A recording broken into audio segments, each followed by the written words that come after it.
আসসালামু আলাইকুম বন্ধুরা, উপস্থিত হয়ে গেলাম কৃষকেরই নিকটে। বাংলাদেশ হলো কৃষি প্রধান দেশ। কৃষকের সঙ্গে যদি ভালোবাসা না করি তাহলে কি আর চলা যায়?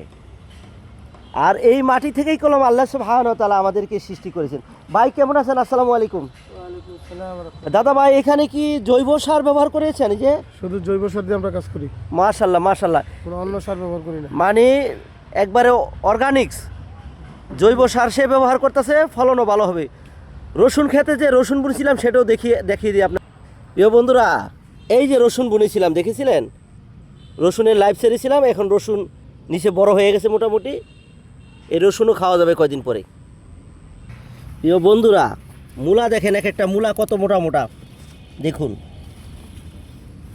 এটি সব মূলা, ফলন ভালো হয়েছে।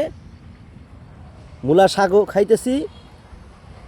প্রিয় বন্ধুরা, এই যন্ত্রটা তো চিনি, নাংলা বলে, এটা নাংলা। এটা দিয়া জমিটাকে উর্বর করা যায়। আর এই দেখুন, একে বলে কৃষ্ণচূড়া মরিচ।